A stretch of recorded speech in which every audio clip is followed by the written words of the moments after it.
नमस्कार। आज हामी यहाँ एउटा अत्यन्तै महत्त्वपूर्ण दार्शनिक विषयवस्तुमा छलफल गर्न गइरहेका छौँ रिक टिभीमा।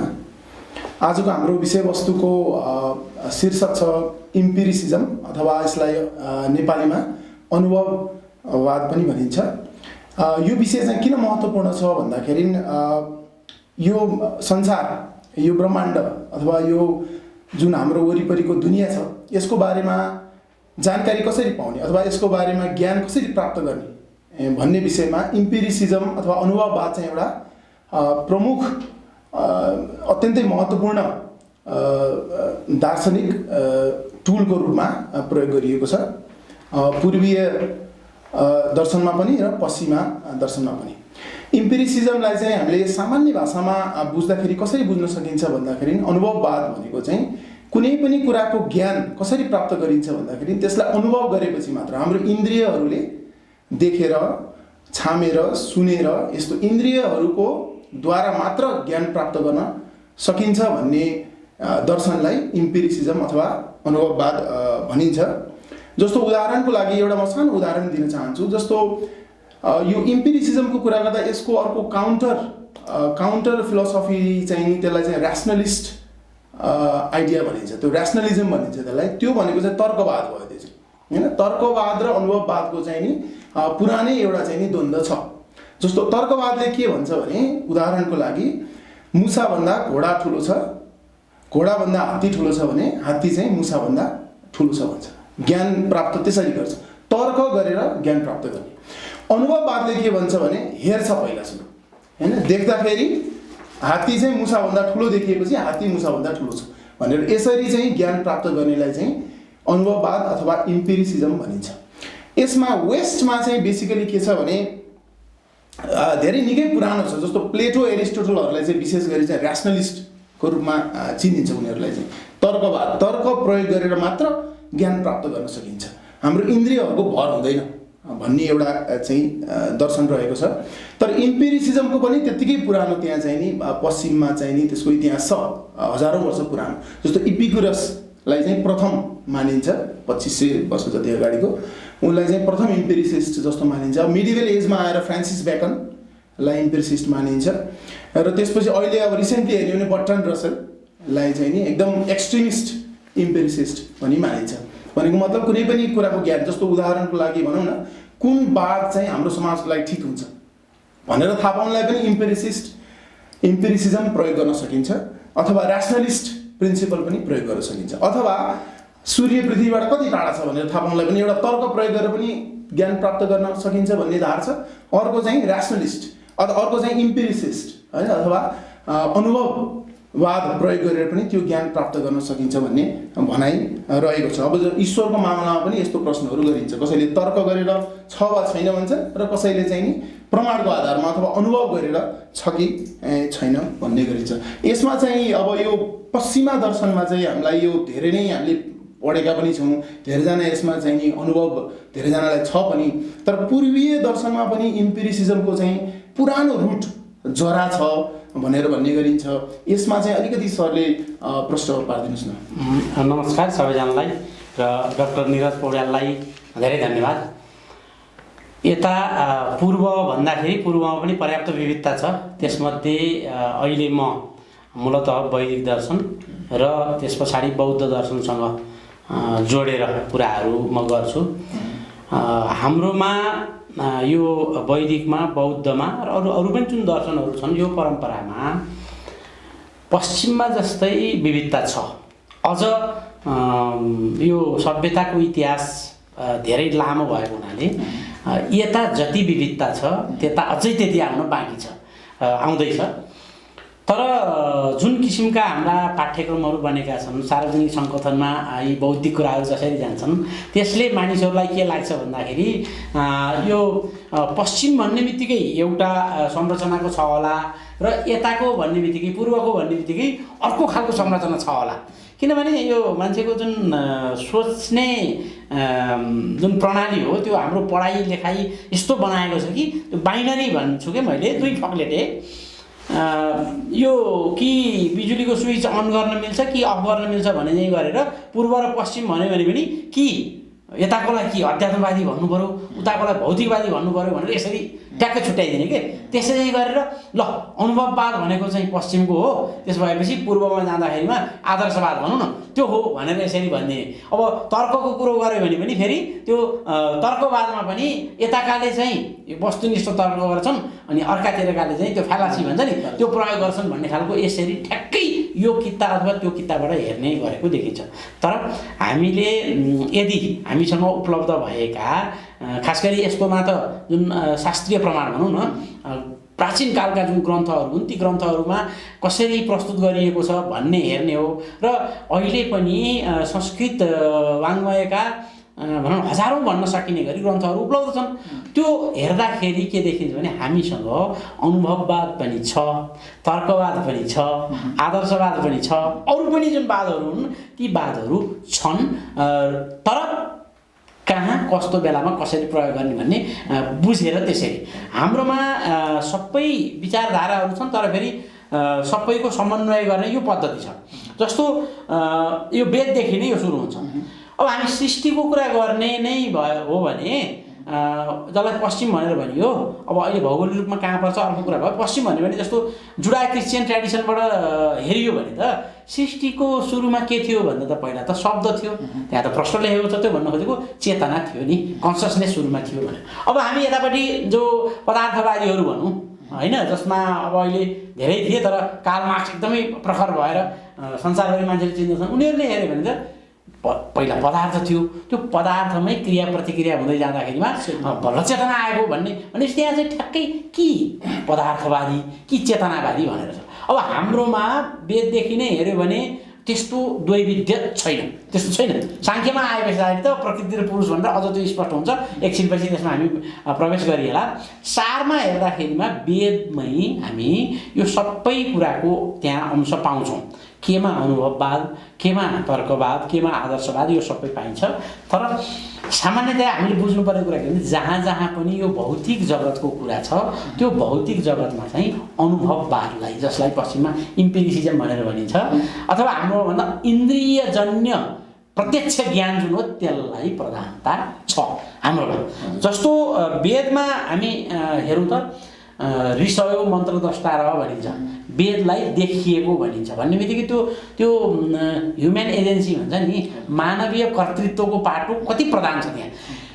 एकातिर ईश्वरबाट आएको ईश्वरीय शक्तिबाट आएको परमात्माबाट आएको भन्ने कुरो त छ तर त्यो गर्दाखेरिमा त्यो आएको चाहिँ उता क्रिस्चियनिटीमा अथवा इस्लाममा जस्तो ईश्वरले कोही मेसेन्जर पठाएर उनीहरूको त्यो अगमवक्ता अथवा चाहिँ भनौँ न यो प्रोफेटलाई बताए जस्तो यता होइन। यता चाहिँ के हो भने ती जो ऋषि हुन् ऋषिका हुन् उनीहरूले साधना गर्दै जाँदाखेरिमा त्यहाँ चाहिँ चत्वारी बाक भन्ने चाहिँ अवधारणा छ। भन्न खोजेको यो जुन शब्द छ हामीले सुनिरहेको शब्दलाई चाहिँ बैखरी भनिन्छ यो जुन बोलिएको छ।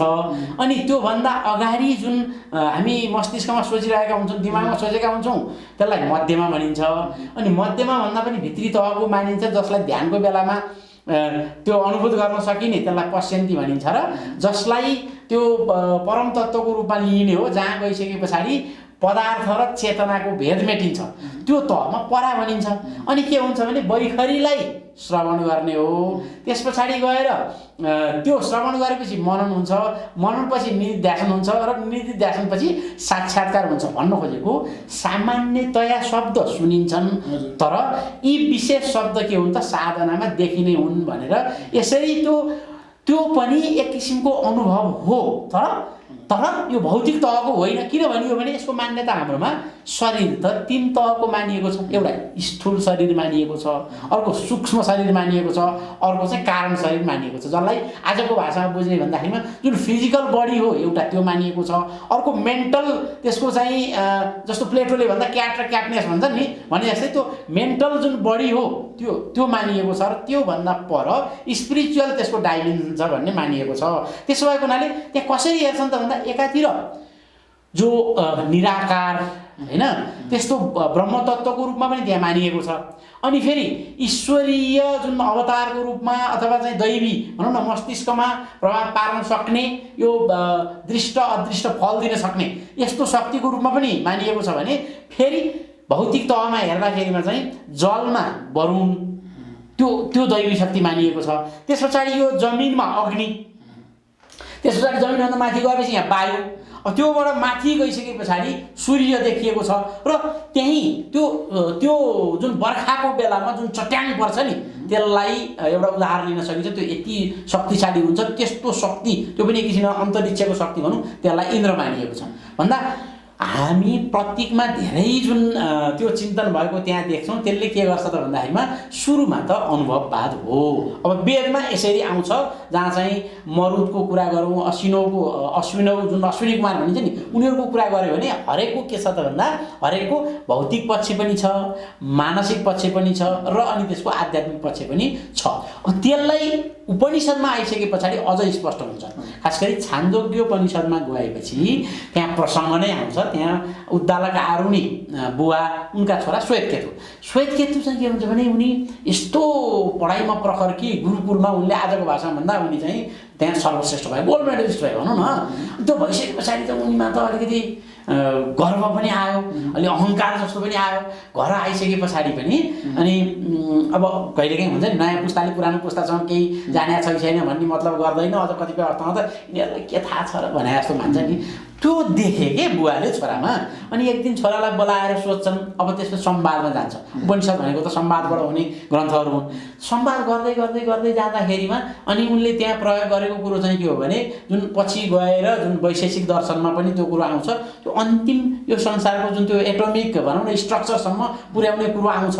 तर त्यो चिजमा भन्दा पनि अझ मैले बढी जोड दिएर हेर्ने चाहिँ त्यसको प्रोसिडियर हेऱ्यो भने, त्यसको त्यो पद्धति अनुसन्धान पद्धति हेऱ्यो भने उनले उद्दालक आरुणीले त्यो एक्सपेरिमेन्टेसन र अब्जर्भेसन भन्छ नि, प्रयोग र पर्यवेक्षण जुन इम्पिरिसिजमको मुख्य कुरा भनेकै त्यही हो। जुन पश्चिममा पनि मिलेटसका थेल्स जुन छन् उनले त्यही प्रयोग गरेको हुनाले उनलाई फर्स्ट साइन्टिस्ट पनि कतिपयले भन्दछन् नि। भनेपछि हाम्रोमा उपनिषदमा आइसके पछाडि चाहिँ यो स्पष्टता देखिन्छ।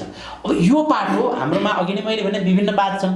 अब विभिन्न चिन्तनहरू गए, तर खास गरी हाम्रो एउटा आजको हिसाबले हेर्दाखेरिमा कमजोर पक्ष अथवा हामीसँग नभएको पक्ष के हो भने जुन आधुनिक हामी रिसर्च त्यो आर्टिकलहरू लेख्दाखेरिमा अथवा चाहिँ कुनै पनि रिसर्च रिपोर्टहरू लेख्दाखेरिमा त्यहाँ त रिसर्च मेथोडोलोजीको रिसर्च डिजाइनको पाटो पुरा लेख्छौँ नि। हाम्रा ग्रन्थमा के भएको छ भने कैयौँ ग्रन्थमा त्यो पाटो छैन।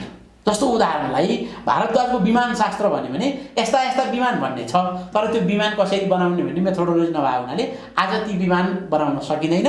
नसकिएको हुनाले ती चाहिँ एउटा कोरा कल्पना जस्तो भए। तर आयुर्वेदमा गयो भने जस्तो चरक संहिताको कुरा गऱ्यो भने त्यहाँ त एक्सपेरिमेन्ट कसरी गर्ने हो, रोग कसरी डायग्नोसिस गर्ने हो, त्यसलाई अब सामान्यीकरण के जेनरलाइजेसन कसरी गर्ने हो, एक किसिमले भन्दाखेरिमा सिद्धान्त थ्योरी नै कसरी बनाउने हो भन्ने कुरासम्म हुने र त्यो क्रममा त्यो आज पनि प्रयोगमा आइरहेको कुरा हो। त्यो क्रममा चाहिँ त्यो अनुभववादको एकदम प्रधान त्यहाँ देखिन्छ। यसमा मलाई एउटा सानो एकदम जोड्नु मन लाग्यो एउटा। जस्तो हाम्रो समाजमा यो अनुभववाद र तर्कवादलाई हाम्रो घरमा के भन्ने गरिन्छ भन्दाखेरि ठुलो मान्छेहरूले सिनियर मान्छेहरूले चाहिँ अलिकति यङ मान्छेहरूलाई धेरै तर्क नखेला, हामी अनुभवी छौँ होइन, अनुभवलाई चाहिँ बढी जोड दिएको तर्कलाई भन्दा त्यस्तो देखिन्छ। अनि यङ माइन्डले चाहिँ बढी तर्कलाई बढी जोड दिने होइन, किन एक्सपिरियन्स हुँदैन उसलाई, अनुभव त्यति भइसक्यो हुँदैन।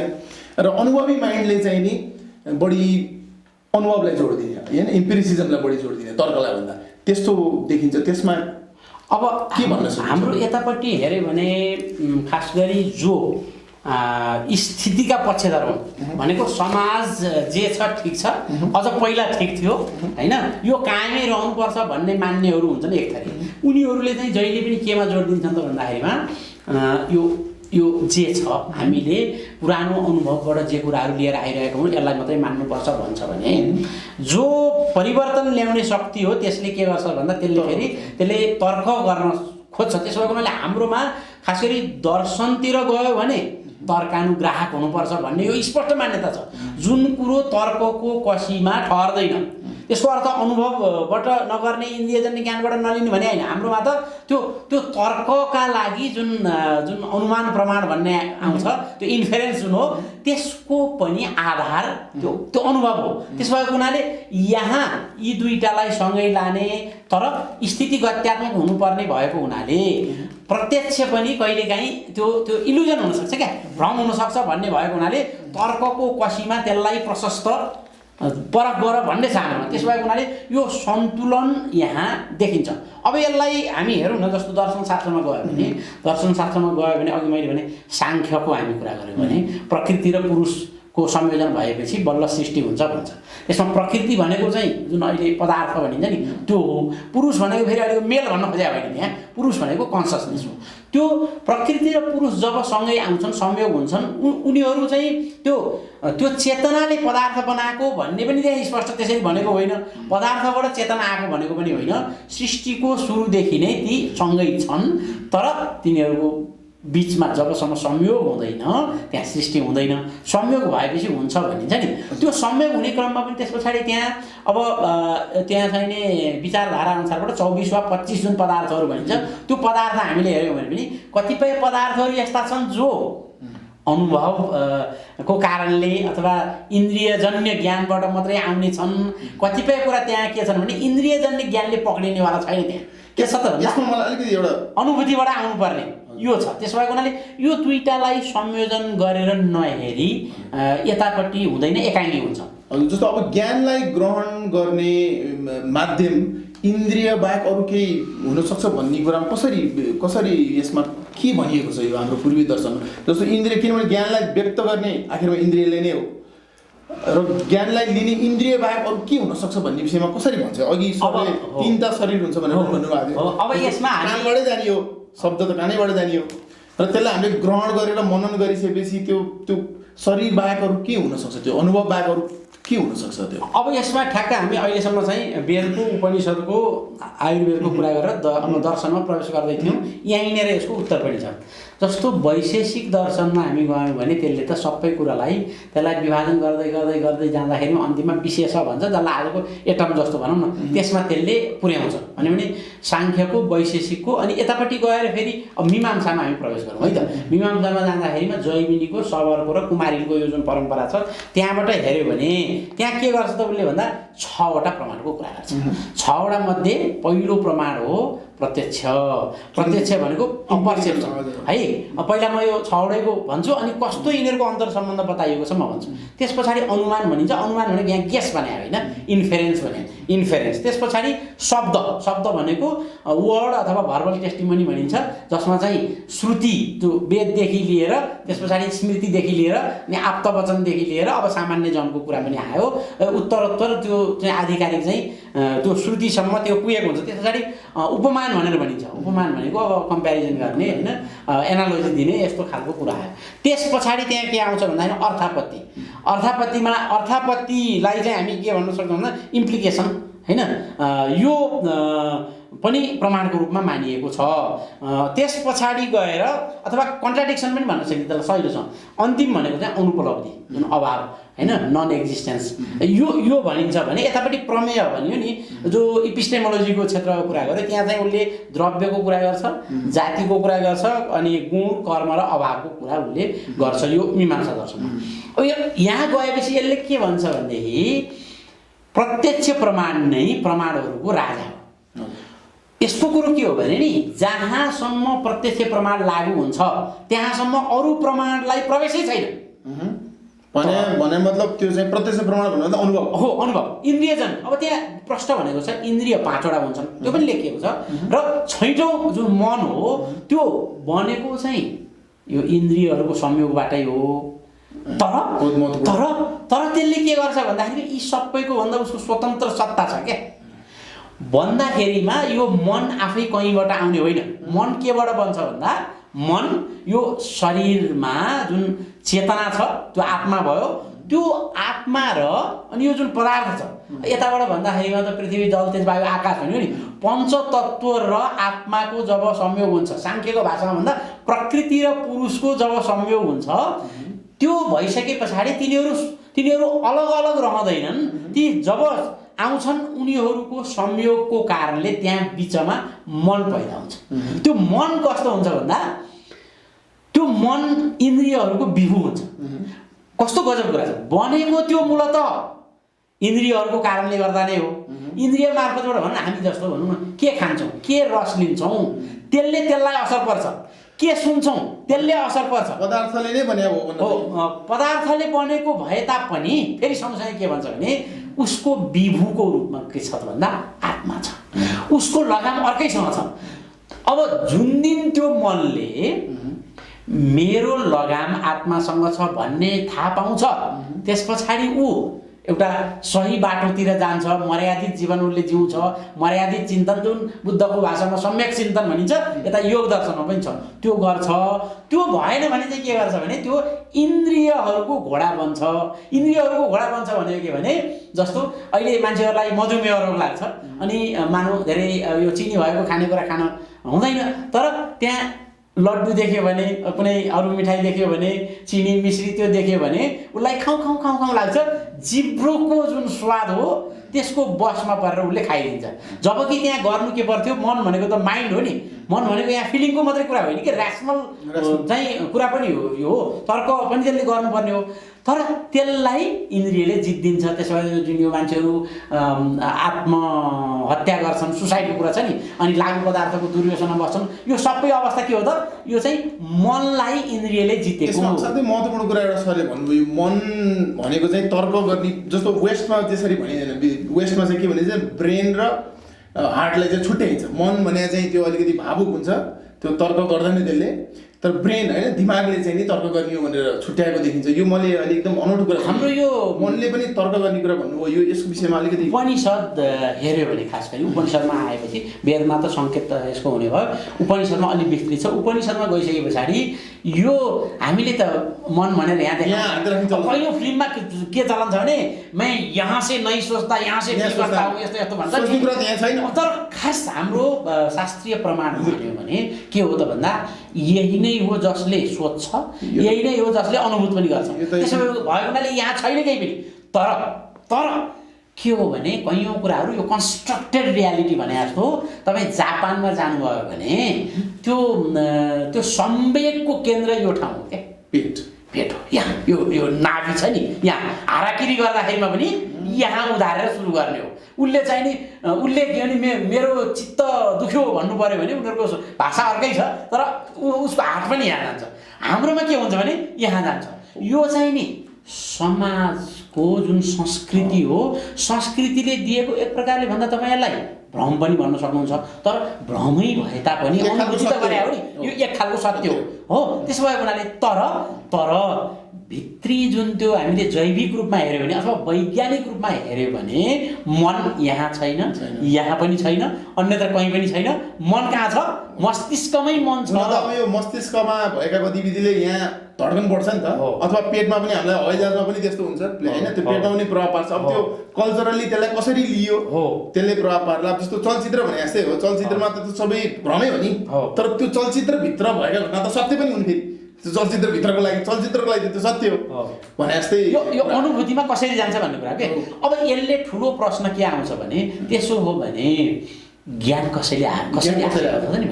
अब यो ज्ञानको बारेमा बुझ्नलाई अब यता त पूर्वमा पनि धेरै दर्शनहरू छन्। म चाहिँ मूलतः मीमांसामा गएर भन्दाखेरिमा यहाँ चाहिँ हामीले ख्याल गर्नुपर्ने एउटा छ अभिहितान्वयवाद भन्ने अवधारणा छ, अर्को अवधारणा त्यहाँ छ भावना सिद्धान्त भन्ने छ, अनि अर्को छ त्यहाँ ज्ञाततावाद भन्ने छ, र अर्को छ स्वतः प्रामाण्यवाद।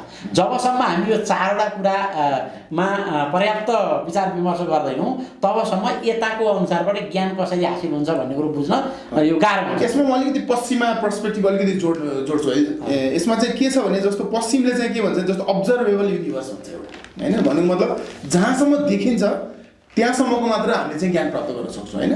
अब यसको अर्थ यो होइन कि त्यो देखिने भन्दा बियोन्ड पनि केही छ छैन भने क्लेमै गर्न सक्दैन। इम्पेरिसिजमको एउटा त्यसलाई लिमिटेसन पनि मान्न सकिन्छ होइन। तर्कलाई विज्ञानै मानिँदैन वास्तवमा त्यो हिसाबले हेर्ने हो भने, एक्सट्रिमिस्ट इम्पेरिसिजमको एङ्गलबाट हेर्ने हो भने जहाँसम्म देखिन्छ त्यो मात्र सत्य हो, त्यहाँसम्म मात्र हामीले ज्ञान पाउन सक्छौँ भनिन्छ। तर अब जहाँ देखिने भन्दा बियोन्ड पनि भनौँ न, यही कोठाभन्दा बाहिर हात्ती छ कि छैन भनेर तर्क गर्न सकिन्छ नि त, त्यसमा पनि तर्क पनि गर्न सकिन्छ, अथवा गएर बाहिर गएर हेर्न पनि सकिन्छ होइन। यसमा चाहिँ यस्तो सन्दर्भमा चाहिँ नि पूर्वीय दर्शनले के भन्छ, कहाँसम्मको ज्ञान अनुभवबाट लिने हो, अथवा अनुभव गर्न सकिने भन्दा बियोन्ड पनि त्यो ज्ञान प्राप्त गर्ने सम्भावना छ कि छैन, के भन्छ यो तपाईँले पश्चिममा बेसिकली छैन भन्छ। तपाईँले अघि सोध्नुभएको प्रश्नमा पनि मैले त्यो बताउन बाँकी नै छ, म सम्झिरहेको छु। जुन त्यो स्थूल सूक्ष्म र कारण शरीरको कुरा र यो जोडिएको कुरा छ। यहाँ चाहिँ के भन्छ भने जस्तो योग दर्शनमा जानुभयो भने त उसले त के गर्छ भन्दाखेरिमा अति लौकिक कुराहरू पनि त्यहाँ छन् हो। योगको चाहिँ त्यो अभ्यासबाट, योगको साधनाबाट सिद्धिहरू प्राप्त गर्ने भन्ने त्यो पनि त्यो बाटो आफ्नो ठाउँमा छ। जुन यता बौद्ध दर्शनमा समेत रिद्धि प्रातिहार्य देखाउने आदि इत्यादि कुराहरू छन्, नभएका होइनन्। तर मूलत हामी यदि जुन मूल वैदिक त्यो भावनालाई, मूल वैदिक पद्धतिलाई जस्ताको तस्तै ल्याउन सकेको भनेर मानिने दर्शन, जुन पूर्व मीमांसा दर्शन अथवा मीमांसा मात्रै पनि हुन्छ, त्यहाँ हेरियो भने अलिक हामी यथार्थवादी हुन जान्छौँ। त्यहाँ चाहिँ के भन्छ भने जहाँसम्म यो इन्द्रियजन्य ज्ञानले भेटाउने हो, भौतिक ज्ञानले भेटाउने हो, अथवा अहिलेको भाषामा भन्दा रिसर्चले, साइन्टिफिक मेथड अफ इन्भेस्टिगेसनले भेटाउने हो, त्यहाँसम्म पहिलो प्रामाणिकता त्यसकै हुन्छ। पहिलो प्रामाणिकता त्यसो भएको हुनाले तपाईँले यतिमा मात्रै हेर्नुभयो भने पश्चिमको जुन चाहिँ आधुनिक विज्ञान जसले आफ्नो पहिला त रिसर्च क्वेसनले डिफाइन गर्छ, त्यहाँभित्र ऊ जान्छ, त्यहाँभन्दा पर भनेको अहिलेलाई इन्स्ट्रुमेन्ट छैन, थाहा छैन, भोलि आयो भने स्वीकारौँला भन्छ नि, त्यो तर्क मात्र हो भनिन्छ कि। अब यता चाहिँ के गर्छ भने, यता चाहिँ के भनेको छ भने यो युगमा, कुनै युगमा गर्दाखेरिमा यदि हामीसँग method of data collection, instrument of data collection छैन भने र त्यो नभएको कारणले गर्दा हामीले प्रत्यक्ष ज्ञानभन्दा बाहिर राखेर अरू प्रमाणहरूबाट गर्न खोजिएको थियो भने पनि यदि कुनै युगमा त्यो डाटा लिने इन्स्ट्रुमेन्ट हामीसँग भयो भने अब पहिल्यैदेखि हामी चाहिँ यसरी तर्क गरिरहेका थियौँ अथवा अरू प्रमाणबाट गरिरहेका थियौँ, अब यो मानिँदैन भन्दैन। यसको डाइनामिजम, यो गत्यात्मकता यसमा छ कि यसले जहिले पनि के भन्छ भने जहाँसम्म यो प्रत्यक्ष प्रमाणले भेट्दछ तहाँसम्म प्रत्यक्ष प्रमाणै हुन्छ। अब यति मात्रै हो कि प्रत्यक्ष प्रमाण पछिको कुरालाई यसले के भन्छ भने जहाँ प्रत्यक्ष प्रमाणको क्षेत्र छैन त्यहाँ तिमी अप्रयास गर। केमा प्रयास गर भन्दाखेरिमा अघि भने जस्तै चाहिने अनुमानमा जाऊ, गर्दै गर्दै अभावसम्म पुग। त्यो कसैले पनि भेटेन भने जुन क्षेत्र छन् त्यो कसैले पनि नभेट्ने क्षेत्र छ, त्यहाँ तिमी अब शब्द प्रमाणमा जानुपर्छ। शब्द भनेको यहाँ श्रुति भन्छ यसले। त्यसो भएको हुनाले यो चाहिँ कस्तो कुरा मान्दछु भने जुन पश्चिममा कुरा गरिन्छ नि कमेन्सुरेबिलिटी र इन्कमेन्सुरेबिलिटीको कुरा हो कि यसले के भन्छ भने विज्ञानलाई पनि नकार्दैन र जुन विज्ञानभन्दा परको कुरालाई पनि यसले नकार्दैन हो। अविद्या र विद्या भन्दछ। यसले केमा जोड दिन्छ भने जुन यो भौतिक परिघटना हो त्यसलाई तिमी भौतिक विधिबाट गर, जुन मानसिक परिघटना हो त्यसलाई मानसिक विधिबाट गर, जुन आध्यात्मिक परिघटना हो त्यसलाई तिमी आध्यात्मिक विधिबाट गर भन्छ र त्यो विधि गर मात्रै भन्दैन, त्यो विधि यस्तो यस्तो हो भनेर पनि बताउँछ। जस्तो अब यसमा एकदमै महत्त्वपूर्ण कुरा एकदम सरले जोड्नुभयो, जस्तो प्रविधिको एकदमै महत्त्वपूर्ण रोल छ यसमा इम्पेरिसिजममा चाहिँ। जस्तो प्रविधिले चाहिँ हालसम्म अहिले हेर्ने हो भने के देखाउँछ, यो अब्जर्भेबल चाहिँ नि हाम्रो एरिया, हामीले नाप्न सकिने कुराहरू बढ्दो छ होइन, प्रत्यक्ष रूपमा हामी प्रमाणित गर्न सक्ने त्यो चाहिँ क्षेत्र चाहिँ बढ्दै बढ्दै गइरहेको छ। भनेको जुन क्षेत्र चाहिँ पहिला तर्कको क्षेत्रमा पर्थ्यो, जुन ज्ञान चाहिँ हाम्रो तर्कको द्वारा हामी समाधान गर्ने प्रयास गर्थ्यौँ अथवा शास्त्रै भनौँ न, शास्त्रै प्रयोग गर्ने प्रयास गर्थ्यौँ, अहिले हामी त्यसलाई चाहिँ अनुभव गर्न सक्ने हुँदै गएका छौँ होइन। त्यस कारणले त्यसलाई जस्तो त्यसमा एकदम कन्ट्राडिक्सन भयो भने के गर्नु। अब यसमा मीमांसाले चाहिँ के भन्छ भने तर्कलाई त फेरि प्रत्यक्षभन्दा धेरै परको मानिएको छैन हो। यो किनभने तर्कहरू पनि केका आधारमा बन्छन् त भन्दाखेरिमा योभन्दा अगाडि अनुभव गरिएका कुराहरूबाट बनेकोबाट पनि हुन्छ। एउटा त्यो भने जस्तो तर्क गर्ने इन्द्रियले नै हो, त्यो भएको हुनाले त्यसमा चाहिँ एकदमै धेरै भनौँ न धेरै वैपरीत्य त्यसमा छैन, कन्ट्राडिक्सन छैन। सानो एउटा कन्ट्राडिक्सन चाहिँ केमा आउने हो भने नि, कन्ट्राडिक्सनको कुरो चाहिँ केमा आउने हो भने जस्तो उदाहरणलाई जियोर्डानो ब्रुनोले चाहिँ पृथ्वी गोलो छ भने, गोलाकार छ भने, बाइबलमा त थाल जस्तो होइन त्यो फ्ल्याट छ भनेको थियो भनेपछि अब पोपले के भन्यो भने कहाँ हुन्छ यत्रो बाइबलमा लेखेको कुरो तैँले गोलो छ भने गोलो हुन्छ, माग भन्यो। अब ब्रुनोले के भन्यो भन्दाखेरिमा म माफ माग्दिनँ भन्यो, उसलाई त पोपको आदेशमा जिउँदै जलाइयो। अब तपाईँ जानुभयो भने यता ग्यालिलियोमा पुग्दाखेरिमा के गर्यो, उसले ब्रुनो जति युवा उमेरको थिएन, त्यो द्वन्द्व हुँदाखेरिमा उसले यसो विचार गर्यो यो 2 दिनको जिन्दगी छ, के झगडा गर्नु। उसले कस्तो किसिमले भन्यो भने मैले माफ मागेर, उसको भाषाले अर्कै छ, यसलाई मैले आफ्नो तरिकाले भन्छु, मैले माफ मागेर पृथ्वी चेप्टो हुन्छ भने म माफ माग्न तयार छु भनेको के हो त भन्दाखेरिमा त्यो त एक किसिमको बागजाल हो नि। पृथ्वी चेप्टो होइन भाइ, त मूर्ख होस्, तर त यति बलियो छस् कि मैले अहिलेलाई म चुप लागेँ भने हो नि। यता त्यस्तो होइन के, यता चाहिँ के हो भने जस्तो मानौँ कुनै ग्रन्थमा यस्तो छ भनेर लेखेकै थियो, तर अहिले त्यसलाई एक्सपेरिमेन्ट र अब्जर्भेसन गर्दाखेरिमा एकदम प्रमाणित भयो कि यस्तो हो भन्यो भने यो यतापट्टिको यो मीमांसाको दृष्टि भएको अथवा हिन्दू माइन्ड भनौँ न, त्यसले चाहिँ सर्लक्क सहज रूपमा केलाई लिन्छ त अहिले प्रमाणित भयो। म यसमा एकदम सानो एउटा उदाहरण, सरल उदाहरण म चाहिँ दर्शकहरूलाई पनि सजिलो हुने उदाहरण एउटा दिन प्रयास गर्छु। यसमा हामीले अहिले के भन्नु खोजिरहेका छौँ भने जस्तो यो कोठामा हामीलाई थुनिएको छ र बाहिर हात्ती छ कि छैन भनेर हामीले तर्क गरिरहेका छौँ होइन, र तर्कले के जित्यो भन्दा हात्ती छ अथवा छैन भन्नेमा एउटा हामी निष्कर्षमा पुग्यौँ। त्यो निष्कर्ष पुगिन्जेलसम्म हामीले त्यही निष्कर्षलाई मानिरह्यौँ, हात्ती छ भन्ने हो अथवा हात्ती छैन भन्ने हो। किनभने हामीसँग प्रविधि छैन, बाहिर हेर्ने प्रविधि पनि छैन, बाहिर जान सक्ने हामीसँग क्षमता पनि छैन। तर प्रविधिले हामीलाई यस्तो एक दिन ल्याइदियो कि हामी ढोका खोलेर बाहिर जान सक्ने अवस्था आयो र हात्ती हामीले देख्यौँ अथवा हात्ती त्यहाँ रहेनछ भने चाहिँ अब चाहिँ कुन चाहिँ प्रमाणले बढी जित्ने हो भन्दाखेरि चाहिँ त्यो देखिएको हो।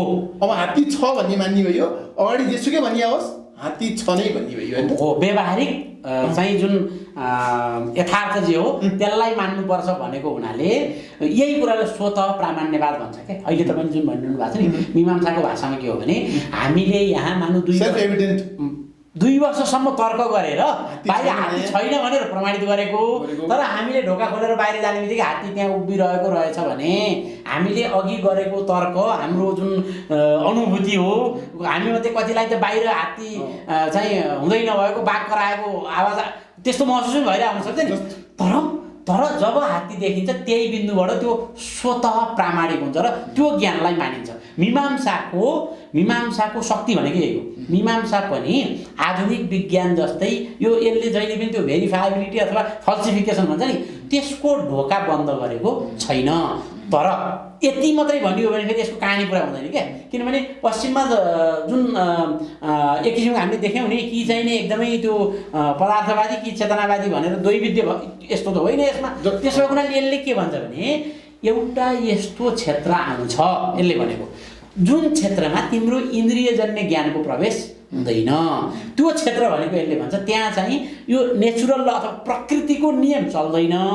यो प्रकृतिको नियमलाई पनि त्यो धर्मको नियमबाट व्याख्या गर्न सकिन्छ।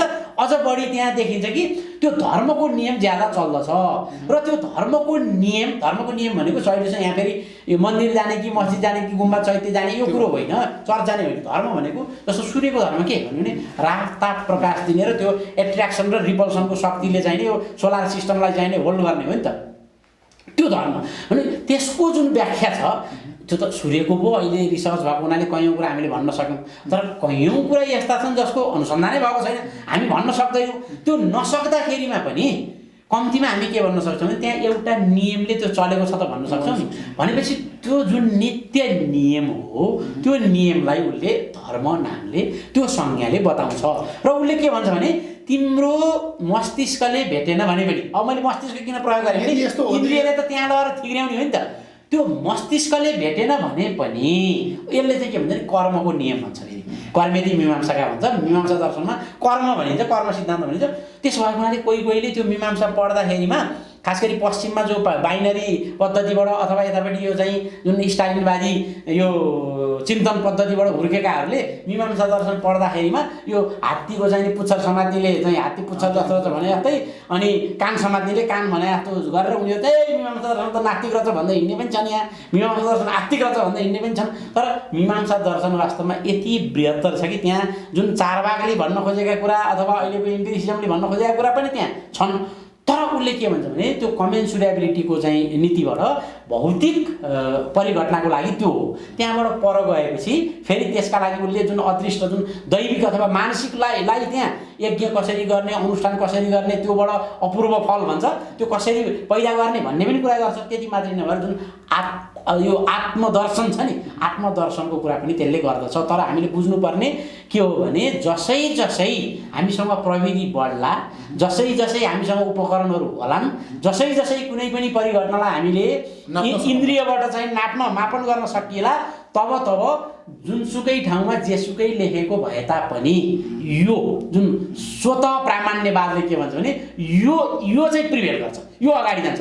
तर जहाँ पुग्दाखेरिमा हामी रोकिन्छौँ नि, यसमा चाहिँ त्यो रोकिएको ठाउँमा के गर्नु पर्यो? रोकिएको ठाउँमा श्रुति प्रमाणमा नगई सुखै छैन। यसमा चाहिँ मैले अब यो रोकिएपछि यो जुन बाउन्ड्री हामीले रिच गऱ्यौँ, अनुभवले गर्न सक्ने जति पनि हाम्रो क्षेत्र छ त्यहाँसम्म अनुभवले गर्ने भन्यौँ, त्योभन्दा बाहिर चाहिँ अब 2-3वटा धाराहरू हुनसक्छ। एउटा धारले चाहिँ के भन्दो रहेछ भन्दाखेरि विशेष गरी वेस्टमा चाहिँ विशेष गरी अब आई डोन्ट नो, एउटा चाहिँ म त्यसमा तर्क गरेर कामै छैन, एउटा त्यो धार छ। अर्को चाहिँ नि के छ भन्दाखेरि अर्को धारले चाहिँ के भन्छ भन्दाखेरि त्यहाँ तर्क गर्न सकिन्छ होइन, तर त्यसको रिलायबिलिटी, त्यसको भ्यालिडिटी चाहिँ जति अब्जर्भेसनबाट आएको भ्यालिडिटी छ त्योभन्दा कमजोर छ, त्यो पनि भन्न सकिन्छ। त्यो दुई खालको हो बेसिकली चाहिँ। एउटा चाहिँ त्यसमा तर्क गरेर कामै छैन भन्छ, यतातिर चाहिँ के छ हाम्रोमा चाहिँ के छ भने जो भक्ति धारावाला जहाँ देखिँदैन त्यसमा किन तर्क गर्नु? जस्तो भक्ति धाराबाट हामी हेऱ्यौँ भने त्यसमा चाहिँ के हो भने तर्क नगर, तर्कले त नर्कमा लान सक्छ। किनभने तर्क गर्दै त्यो दिमागका दही भन्छ नि, त्यसलाई चाहिँ ठ्याक्कै निष्कर्षमा पुर्याउन सकिएन भने के हुन्छ नि त्यो भन्छ। तर जुन दर्शनको पद्धति छ, जस्तो मीमांसाकै कुरा गरे पनि त्यसको पद्धतिबाट के भन्छ भने त्यसले चाहिँ वेदले भनेको कुरा कि नेति नेति चराइबेती चराइबेती, जहिलेसम्म भेट्दैनौ खोज, कहाँ पुगेर तिमीले जे जान्यौ त्यो अन्तिम होइन। तिमी के गर, खोज, तिमीले भेटेनौ भने अर्को पुस्ताले भेट्ला, अर्कोले भेट्ला। त्यसो भएको हुनाले यहाँ चाहिँ जुन प्रत्यक्ष ज्ञानले नभेटिने कुरा हो, उसले के भन्दैन भने थोरै फरक यहाँनिर त्यो हो कि मोडर्न जुन त्यो साइन्टिफिक रिसर्चले चाहिँ अहिले हामीसँग ऊ भएन, फिलोसफी भएन भनेर भन्यो, उसले त्यो भन्दैन कि उसले के भन्छ भने खोज, जहाँसम्म भेट्छौ तिमीले भेटेको कुरो सही हो, जहाँ भेट्दैनौ त्यसपछि के गर, त्यसपछि तिमी श्रुतिको शरणमा पर। श्रुति भनेको यहाँ वेद। र अब यो एकछिन विश्वासको कुरा पनि हो, तर्कले पनि उनीहरूले स्थापित गरेको कुरो के हो भने वेदमा चाहिँ सूत्र रूपमा छ, संक्षेपमा छ, तर तिमीलाई चाहिने हर ज्ञान छ। त्यसो भएको हुनाले तिम्रो इन्द्रियले अथवा आप्तजनले अथवा स्मृति भनौँ न, जो चाहिने जानेका बुझेका साधना गरेका अथवा अहिलेको भाषामा भन्दाखेरिमा वैज्ञानिकहरूले ल्याबबाट टेस्ट गरेको कुराहरूबाट जे पायो, तर त्यसबाट पर पनि तिमी जान सक्छौ। त्यो जाने चाहिँ कसरी भन्दाखेरिमा त्यहाँ चाहिँ तिमीले श्रुति प्रमाणलाई लिएर अगाडि बढ। त्यसमा यो जस्तो मैले एउटा सानो एउटा एनिक्डोटल कुरा गर्न चाहन्छु, इक्जाम्पलको रूपमा लिन चाहन्छु। जस्तो एउटा मङ्गल ग्रहबाट आएको कुनै एउटा मान्छेले एउटा एक्सपेरिमेन्ट हो, थट एक्सपेरिमेन्ट आयो भने उसलाई हामीले कसरी कन्भिन्स गर्न सक्छौँ कि किन त्यो वेद नै भनियो होला? किनभने यहाँ हजारौँ लाखौँ स्क्रिप्चरहरू छन् होइन, किताबहरू पुस्तकहरू छन्, किन त्यसरी एउटा पर्टिकुलर सेट अफ बुक्स नै हेर्नु भनेर भनियो होला? त्यसमा के तर्क होला? यसमा मङ्गल ग्रहबाट आएको मान्छेलाई त थाहा हुँदैन। यसमा दुईटा तर्क छ। एउटा तर्कले चाहिँ के भन्छ, अब यथार्थवादी कुरा आउँदाखेरि मैले के भन्छ भने हेर, यो संसारमा हरेक व्यक्ति आफैमा विशेष प्रकारको आफ्नै खालको छ। त्यसो भएको हुनाले हरेक व्यक्तिको पात्रता अलग छ। त्यसो भएको हुनाले उसको धर्म पनि अलग छ। धर्म भनेको यहाँ चाहिँ विशेष धर्म भनिन्छ कि पार्टिकुलर धर्म। एउटा हुन्छ साधारण धर्म। साधारण धर्म भनेको चाहिँ युनिभर्सल रुल्स हो त्यो। अनि विशेष धर्म भनेको चाहिँ देशकाल परिस्थिति पात्र अनुसार।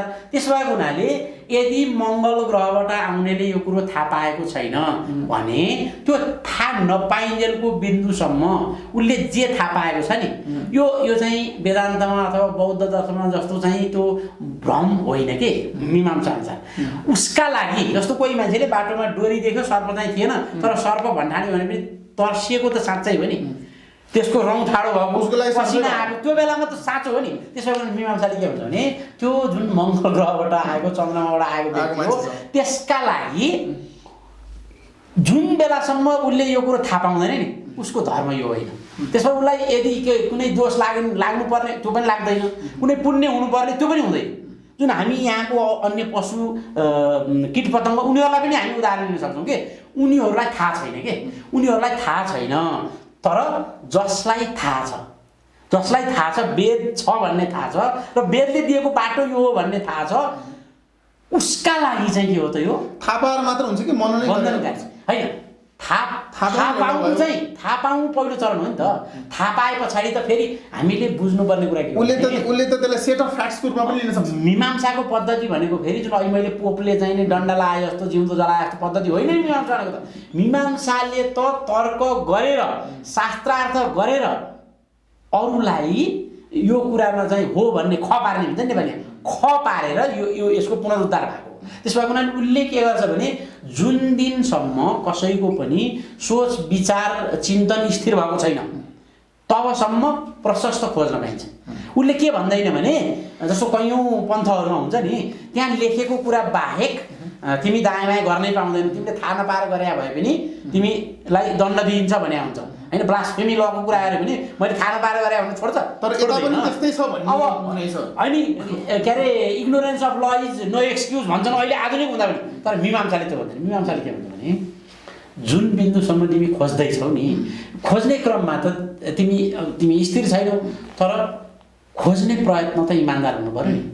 अनि खोजिसकेर जब अनुभूत हुन्छ, अनुभूत भइसके पछाडि बुझे पछाडि चाहिँ त्यो विधि र निषेध, विधि भनेको जे गर्नुपर्ने हो त्यो गर्नै पर्ने, निषेध भनेको जे गर्न नहुने हो त्यो गर्नै नहुने। कानुनले हेऱ्यो भने के हो भने निषेधित कुरा गर्यो भने मात्रै दण्डनीय हुने हो। तर जुन त्यो संविधानमा लेखेको हुन्छ नि निर्देशक सिद्धान्त, त्यो गरेन भने पनि दण्डित हुन्छ त, हुँदैन। अहिलेको पद्धति चाहिँ के हो भने विधिको कुरो चाहिँ त्यहाँ छ गर्नै पर्छ भनेर चाहिँ बनाउन सकेको छैन। निषेध चाहिँ त्यो कानुनमा लेखेकोबाट चाहिँ नि त्यो बर्खिलाप कसैले गर्यो भने दण्डित हुन्छ भनेको छ नि। तर मीमांसाले चाहिँ यसलाई मिलाएर उसले के भन्छ नि विधि पनि गर्नुपर्छ, निषेध पनि चाहिँ गर्नु हुँदैन। त्यसो भएको हुनाले के प्रति प्रवृत्त हुने हो र केबाट निवृत्त हुने हो, यो दुइटै कुरो सँगसँगै जान्छ। र अब यसमा चाहिँ के हो भने जो जानेको छ अब उसको उत्तरदायित्व छ, यहाँ जिम्मेवारी छ। मैले जाने भनेर मात्रै भएन, अब उसको जिम्मेवारी के हो त नजानेको को छ उसलाई बताउने हो। के उसलाई बताउने हो। बताउँदाखेरिमा पनि म यत्रो हेरेँ मैले, त्यो कुनै कन्भर्जन गरेर अथवा चाहिँ त्यसमा भनौँ न त्यो मिसनरी बनाएर यसरी गर्ने भने होइन, तर्कद्वारा यहाँनिर चाहिँ फेरि तर्क प्राधान्य हुन जान्छ। शास्त्रार्थद्वारा, तर्कद्वारा, प्रचारद्वारा, संस्कारद्वारा त्यो गर्ने भन्ने कुरा। अहिलेको थर्ड एक्सपेरिमेन्टमा अलिकति थप्न मन लाग्यो। त्यही एक्सपेरिमेन्टमा मलाई त्यही अहिले मङ्गल ग्रहबाट आएको मान्छेले पृथ्वीमा आइसकेपछि उसले चाहिँ नि 10वटा किताब देख्यो उसले चाहिँ होइन। वेद देख्यो, बाइबल देख्यो, कुरान देख्यो, सबै किताब देख्यो उसले होइन। 10वटा किताब देख्यो। अब उसले चाहिँ त्यो कसरी छान्छ, उसले कसरी कुन चाहिँ सही हो अथवा कुन चाहिँ गलत हो अथवा कुनको कति भाग सही हो कति भाग गलत हो त्यो उसले कसरी तर्क गरेर त्यसलाई छिनोफानो लाउने हो कि अथवा त्यसलाई अनुभव गरेर छिनोफानो लाउने हो कि अथवा हेरेर होइन देखेर यो होइन वेद अनुसार चलेको समाज कस्तो छ, बाइबल अनुसार चलेको समाज कस्तो छ त्यो हेरेर उसले छिनोफानो लाउँछ कि कसरी छिनोफानो लाउनु पर्छ। यो चाहिँ जुन हामी फिजिक्समा कन्टिन्युम भन्छौँ नि, यो कन्टिन्युममा चल्छ। त्यो कन्टिन्युममा त हामीले अघिको जुन अनुभव र तर्कलाई पनि राख्न सक्छौँ, अनि हाम्रोमा भौतिक र अध्यात्म छ नि त्यसलाई पनि राख्न सक्छौँ। कन्टिन्युममा के हुन्छ त भन्दाखेरिमा एकदम एक्सट्रिम पोइन्टहरूमा चाहिँ ती अलग जस्ता देखिन्छन्, तर सामान्यतया ती सँगसँगै हुने हुन् भने जस्तै यसमा चाहिँ हाम्रोमा के छ भने प्रारब्ध र पुरुषार्थको कुरा छ। यसमा कर्म र अपूर्व पनि भन्न सकिन्छ। त्यो प्रारब्ध अथवा अपूर्व भनेको कुरा चाहिँ के हो भने त्यो कसरी आयो भन्ने हामीलाई थाहा छैन कि, तर आयो। कहिलेकाहीँ हामी के हुन्छ भने छिनेको जानेको मान्छे होइन, केही पनि होइन, बडो सङ्कटमा परिरहेका थियौँ, तर अकस्मात कोही मान्छे आयो, हामीलाई कस्तो राम्रो व्यवहार गर्छ, मद्दत गर्छ, हामी अनुग्रहित भएर उसलाई धन्यवाद दिन खोज्दाखेरिमा पनि त्यो पनि लिँदैन, उल्टो हामीलाई नै कस्तो व्यवहार गर्छ। खास गरी हामी जो प्राध्यापनमा होइन शिक्षणमा छौँ, हाम्रो जीवनमा त यो झन् कति भइरहेको हुन्छ। लेखनमा हुने मान्छेहरू कहाँ कहाँ गयो, अकस्मातसँग तपाईँलाई टिभीमा देखाएको थिएँ भनेर आउँछ, कोही तपाईँको किताब पढेर चाहिँ नि होइन मैले राम्रो मार्क्स ल्याएको थिएँ भनेर आउँछ, कोही के भनेर आउँछ गर्छ नि। अनि कोही मान्छे देखेकै पहिलोपल्ट छ तर अकस्मात मनपर्छ क्या भनेपछि यसलाई चाहिँ के भन्छ भने यो व्याख्याभन्दा परको कुरो भएको भनेर यसले के अपूर्व भनिन्छ क्या। यस्तो अपूर्व फ्याक्टहरू छ कुनै चाहिँ सँगसँगै फेरि अर्को कुन छ त भन्दाखेरिमा जस्तो सुकै परिस्थितिमा भएको भए पनि उसले हुनसक्छ त्यो संस्कारवश हुनसक्छ झट्का पर्यो के कुनै मान्छे ठक्कर खाएर पनि खोज्छ नि मान्छेले अब कहिलेकाहीँ विस्मयको कारणले गर्दा नयाँ कुरो देख्यो होइन यो कारणले गर्दा विभिन्न कारणले गर्दाखेरिमा त्यो व्यक्ति आफैले खोज्न थाल्छ क्या अनि खोजेपछि ऊ के हुन्छ त निष्कर्षमा पुग्छ भन्ने कुरा हो। त्यसो भएको हुनाले यसमा एउटा जुन श्यामश्वेत उत्तर यसमा छैन यही हुन्छ भन्ने छैन। जस्तो यसमा जस्तो एउटा बालकले भनौँ न एउटा बालक पनि त्यस्तै मङ्गलबार ग्रहबाट आस्तै हो पनि होइन एक खालको केही पनि उसलाई थाहा हुँदैन सुरुमा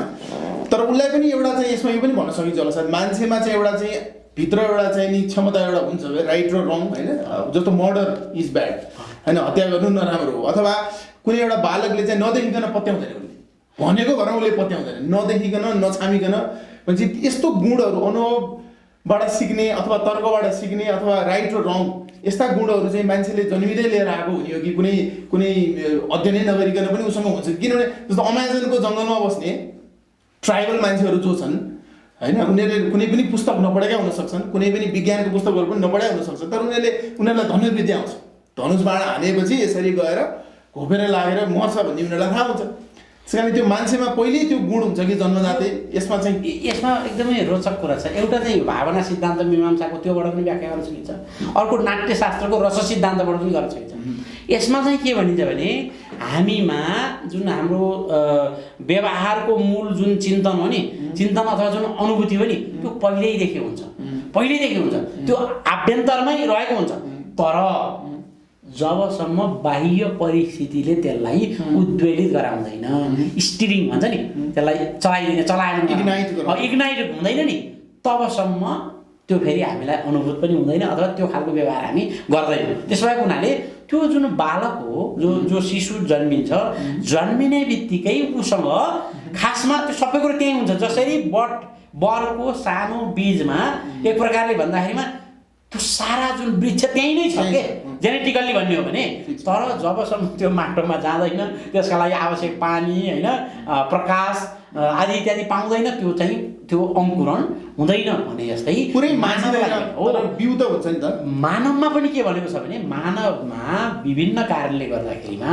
ऊ भित्र पनि त्यो संस्कार भनौँ अथवा त्यो तर्क गर्ने क्षमता त्यो छ तर स्वतः त्यो ननिक्लिन सक्छ त्यसका लागि परिस्थिति त्यही कारणले गर्दा त यो परिवार भन्ने संस्था त्यस पछाडि गएर कुटुम्ब भन्ने संस्था समुदाय समाज हुँदै राष्ट्रसम्मको जुन संस्थाको परिकल्पना गरियो अथवा यसको चाहिँ क्रम विकासबाट यो आयो यो फेरि लामो विषयवस्तु छ आज त्यसमा प्रवेश नगरौँ त्यो भनिएको छ र अब यसमा यत्र बेर हामीले कुरा गरियो वैदिक दर्शनबाट अब बौद्ध दर्शनबाट कुरा गर्यो भने बौद्ध दर्शनलाई अचेल प्रचार गर्नेले त अब कतिसम्म भने एकदम उही बुद्ध अहिले जन्मे भए मार्क्सवादी हुनुहुन्थ्यो भन्नसम्म भ्याउने एक किसिमको यस्तो खालको धूर्तता पनि हो यो मूर्खता पनि गरिरहेको हुन्छ तर सारमा हेऱ्यो भने बुद्धकै मूल जुन पालीमा भएका वचनहरू नै हेऱ्यो भने पनि उहाँले जुन पूर्वजन्म पुनर्जन्मको कुरा मान्नुहुन्छ होइन जुन संस्कारका कुराहरू मान्नुहुन्छ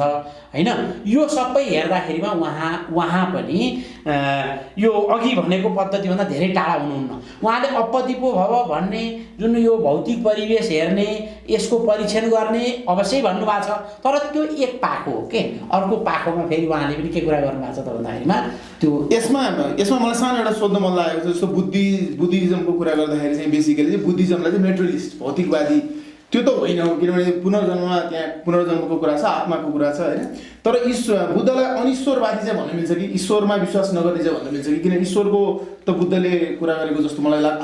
अब यसमा चाहिँ के छ भने त्यो फरक कुरा हो नि त अनिश्वरवादी हुनु र भौतिकवादी हुनु फरक कुरा हो त्यो बुद्धको जुन उहाँकै वचनहरू हेऱ्यो भने कस्तो खालको उहाँको त्यो प्रकृति देखिन्छ उहाँको उपदेश दिने भने जुन कुराले मानिसहरू तत्काल असाध्यै धेरै तरङ्गित हुन्छन् र जुन कुराले तत्काल ध्रुवीकरण बढ्छ त्यो कुराहरूमा उहाँ प्राय प्रवेश गर्नुभएको छैन। जस्तो उदाहरणलाई कोही बुद्ध भाटा गयो ईश्वर छन् कि छैनन् भनेर जाँदाखेरि छन् भन्यो भने के हुन्छ छैनन् भन्ने त उत्तिखेरै चाहिँ आकर्षित हुन्छ अथवा होइन पर गइहाल्छ अब छैनन् भनौँ भने त्यस्तो हुन्छ। त्यसो भए उहाँको कस्तो देखिन्छ भने मान्छेलाई उही अपदिपो भयो भन्ने गरेर आफै नै उसले अनुभूत गरोस् त्यसो भएर उसलाई छेउ राख्ने, उसले कुराहरू सुन्ने, आफै साधना गर्ने यो पद्धति उहाँको देखिन्छ। त्यसो भएको हुनाले यसलाई दुई किसिमबाट हेर्न सकिन्छ। यो त हामीले इन्फर गर्यौँ तर बुद्धले भनेको त बुद्ध स्वयंले चाहिँ ईश्वर छ पनि भन्नुभएको छैन, छैन पनि भन्नुभएको छैन। त्यसो भएर तर्क के गर्न सकियो भने एउटा तर्क गर्न सकियो, ल बुद्धले ईश्वर छ भनेर नभनेको हुनाले उहाँ निरीश्वरवादी भन्न पनि सकियो।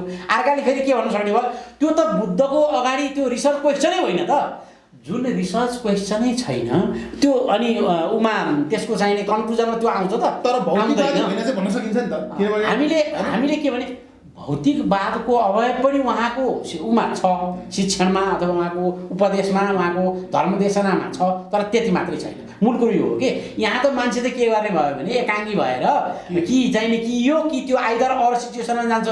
संसार त्यसरी कहाँ चल्छ, संसारमा त विभिन्न छ। त्यस भएको हुनाले बुद्धको जुन उपदेश हो, देशना हो, त्यसमा भौतिकवादका तत्त्व पनि त्यहाँ छन् र त्यहाँ अध्यात्मवादका तत्त्व पनि छन्। अब के हो त भन्दाखेरिमा विज्ञानको नियमअनुसारबाट कुनै कुरालाई चाहिँ त्यो फल्सिफिकेसनको लागि त त्यसलाई कन्ट्राडिक्ट गर्ने एउटा मात्रै इभिडेन्स दिए पनि हुन्छ नि त।